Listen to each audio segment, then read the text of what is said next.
i da čak ako međunarodna zajednica nas tera da prihvatimo ime Jugoslavija, da mi treba da odlučimo o tome da li ćemo pristati da se taj naš ostatak naše nekadašnje države zove na isti rogobatan način na koji se nekada zvao, a i nekada je bio pogrešan. To znači, mi nismo zemlja južnih Slovena, sasvim sigurno nismo zemlja južnih Slovena sada, mi smo jedna država, jedna zajednica Srbije i Crne Gore, dve srpske države.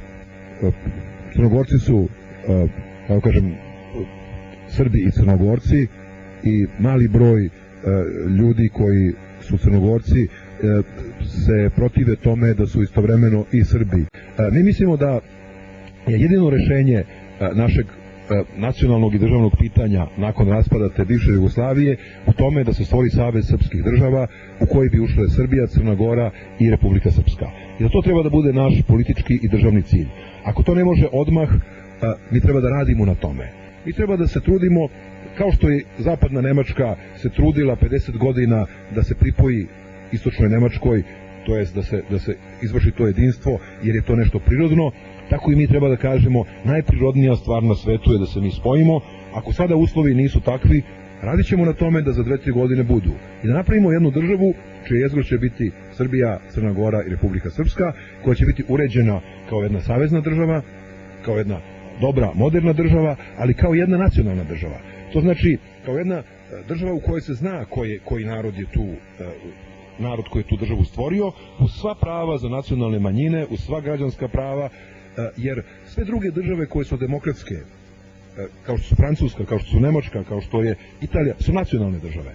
Što znači, ta priča koja se i kod nas često širi o tome da mi treba da budemo građanska država, a ne nacionalna država, potiče od ljudi koji ne poznaju uopšte istoriju.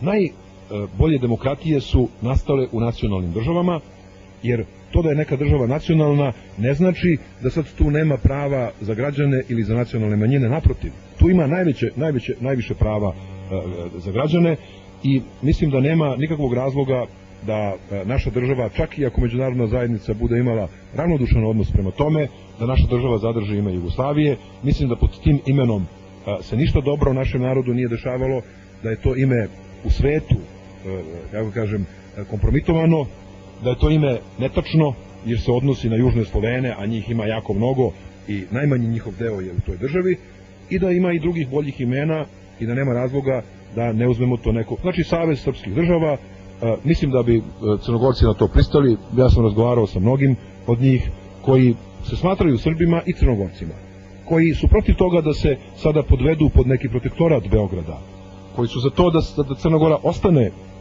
jedna federalna jedinica, koji su, znači, zalažu za tu svoju neku autonomiju u tom državnom smislu, ali ne u nacionalnom smislu. Ne u tome da sada formira neka crnogorska nacija koja bi bila neka posebna nacija od srpske nacije, nego je crnogorski narod jedan deo velike srpske nacije, jedan drugi deo je naš narod u Bosni i Hercegovini, znači Savez srpskih država, koji bi se u prvom trenutku sastojao bar od te tri centralne države u kojima je naš narod izborio svoje pravo na političku samostalnost. Činjenica je da je u toj nekoj etničkoj istoriji crnogorskog naroda prevladavalo uverenje da su Crnogorci poreklom Srbi.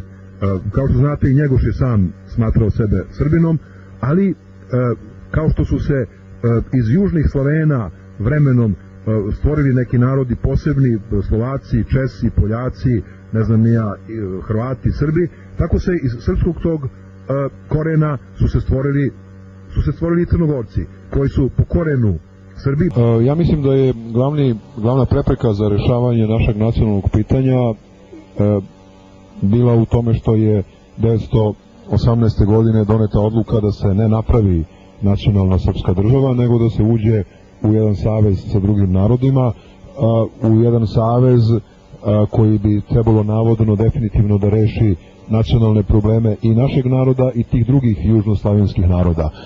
Taj savez nije funkcionisao naprosto zbog toga što ti drugi narodi nisu odustali od želje da stvore svoju nacionalnu državu, samo 1918. godine nisu bili u prilici da to učine i onda su ušli u Jugoslaviju kao prelazno rešenje, kao neki inkubator u kome su rasli do faze u kojoj su međunarodne okolnosti bile povoljne da naprave svoje nacionalne države. Prvi put su te međunarodne okolnosti izgledale povoljne 1941. kada je Nemačka okupirala našu zemlju i odmah se videlo da Hrvati hoće svoju nezavisnu hrvatsku državu i da je zapravo to bio njihov plan još od 1918. godine. Srbi su u Jugoslaviju uneli svoju državu, svi drugi narodi su iz Jugoslavije izašli sa svojim državama, jedino su Srbi izašli bez države. Ja ne bih rekao da sada treba unutar Srbije raspravljati o nekim granicama. Mislim da sve ono što je danas Srbija, to je Srbija. I nema nikakvog razloga da sada teritorije Srbije dovodimo u pitanje u raspravi o međusobnim odnosima etničkih zajednica u Srbiji. Ja mislim da je to rezultat pogrešne politike, da je glavni narod u Srbiji, a to je srpski narod, pustio situaciju iz kontrole, mu je izmakla situacija i dopustio je da se etničke zajednice, manje nacionalne grupe ponašaju kao osnovni narodi i da oni nameću svoje uslove, što nigde u svetu nije slučaj. Kada mi budemo uređivali vesti, kada mi budemo uređivali televiziju, kada mi budemo odlučivali o tome kako će izgledati politički život, to će biti sve na mnogo višem nivou, to će biti sve mnogo pristojnije, mnogo ćemo više uvažavati jedni druge.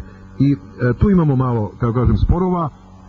Mi dobro sarađujemo sa Demokratskom strankom Srbije, sa Rakitićem, sa profesorom Nikolom Miloševićem, sa udruženjem književnika. Znači ima 5 ili 6 organizacija sa kojima mi kao stranka jako dobro sarađujemo. Sa Srpskom radikalnom strankom imamo korektne odnose, sa Srpskim pokretom obnove nemamo nikakve odnose. 1988. godine, ja se dobro sećam, kada je Gorbačov došao u posetu Beogradu i Gorbačov je počeo neku priču o Srbima i Rusima kao dva bratska naroda, Milošević je uzvratio i rekao je: mi smo bliski najviše po tome što smatramo da je socijalizam najbolji sistem na svetu. Gorbačov je zinuo i gledao ga i nije mogao da veruje, jer je njega Milošević ubeđivao u to da je socijalizam najbolji i da samo treba da brane socijalizam i da će to biti osnova naše bratske saradnje. Ne to što smo kao nacije bliski, nego to što smo ideološki bliski. I nije ni malo slučajno što ovde nije se desila privatizacija, nije ni malo slučajno što smo mi u zaostatku čak i za Bosnom i Hercegovinom.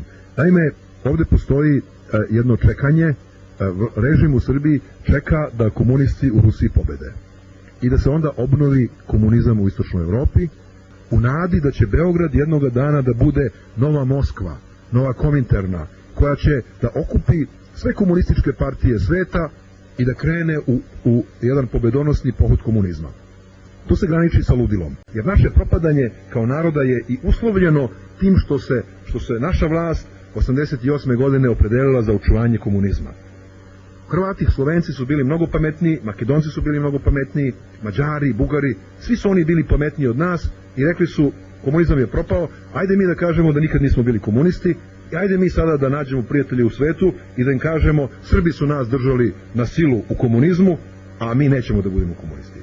I umjesto da smo mi prvi bili, da smo rekli: Tito je bio komunista, Hrvat, mi Srbi nikad nismo bili komunisti, evo na silu su nas držali 50 godina, i da smo mi prvi otišli i u Ameriku, i u Englesku, i u Francusku, mi bi bili ti koji bi imali prijatelje. Umjesto toga mi smo sada krivi i za to što se dešavalo Slovencima i Hrvatima, a u suštini smo stradali i u tom komunizmu 50 godina, a sad stradamo i plaćamo račune kao da smo mi bili šefovi te Jugoslavije i kao da je Tito bio iz Smederevske Palanke, a da nije bio tamo iz Kumurovca ili ne znam odakle je bio.